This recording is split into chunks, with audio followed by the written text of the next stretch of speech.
आज हम जिस टॉपिक के ऊपर बात करने जा रहे हैं वो है तानाशाही, कि सच में हमारे देश के अंदर तानाशाही चल रही है। जैसे कुछ विदेशी लोग जो हैं हमारे लोगों को इन्फ्लुएंस कर रहे हैं और ये बोल रहे हैं कि तुम्हारा जो लीडर है वो तुम पे तानाशाही कर रहा है। क्या सच है या झूठ है? आज हम इस वीडियो के अंदर यही 3 सवाल उठाएंगे कि हमारे देश में सही में तानाशाही चल रही है। क्या सही में हमारे देश में पिछले 3-10 सालों से तानाशाही हुई है? या एक्चुअल तानाशाही कब हुई थी और कैसे हुई थी, और तानाशाही होती क्या है? पहला क्वेश्चन हमारा यही रहेगा कि क्या सही में तानाशाही हो रही है? इसका सिंपल सा आंसर यही है कि नहीं। अगर तानाशाही हो रही होती तो गवर्नमेंट की तरफ से लाए गए हर एक रूल के ऊपर जो प्रोटेस्ट किए जा रहे हैं वो ना किए जाते। चाहे वो 370 आर्टिकल हटाना हो, चाहे वो CAA हो, चाहे वो UCC हो, चाहे वो 3 तलाक हो, या फिर वो किसानों के लिए MSP रूल हो। कोई भी रूल लेके आना, कोई भी पॉलिसी लागू करना, उसके खिलाफ प्रोटेस्ट होना, और वहाँ पे अगर तानाशाही है तो प्रोटेस्ट हो कैसे रहे हैं?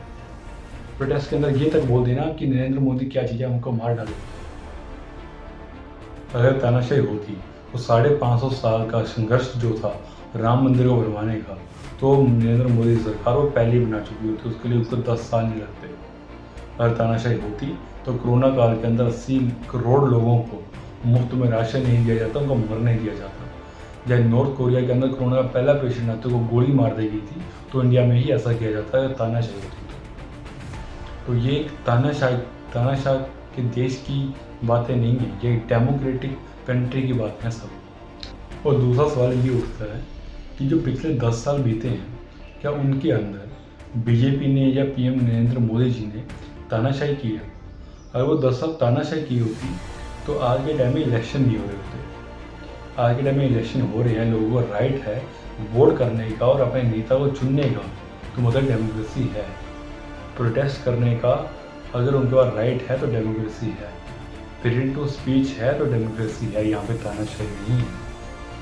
चाहे वो 3 करोड़ घर बनवाएंगे हों प्रधानमंत्री आवास योजना के अंदर, या 52 करोड़ लोगों के बैंक अकाउंट खुलवाए गए हों प्रधानमंत्री जन धन योजना में, या उज्ज्वला योजना के अंदर गरीब लोगों को सिलेंडर पहुँचाई गई। ऐसे बहुत सारे काम, या आयुष्मान कार्ड के तहत हर नागरिक को 5 लाख तक का मेडिकल ट्रीटमेंट का खर्चा जो गवर्नमेंट उठा रही है, तो ये सब एक डेमोक्रेटिक गवर्नमेंट का काम है, ना कि तानाशाह का काम। अब बात करते हैं कि हमारे भारत देश में कब और किसने तानाशाही की थी।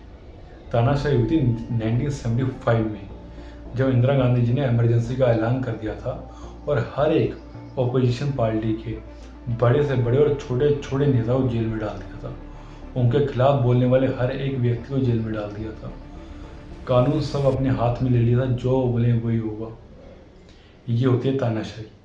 जितनी भी ऑर्गेनाइजेशन ने उनके खिलाफ बोला, या RSS ने, उन सब के प्रमुख जो नेता थे, हेड थे, उन सबको अंदर कर दिया गया था। ये होती है तानाशाही। और ये तानाशाही नहीं होती जो लोगों के बारे में सोचा जाए। तानाशाही वो होती है जो सिर्फ अपने बारे में सोचा जाए, अपनी पावर के बारे में सोचा जाए।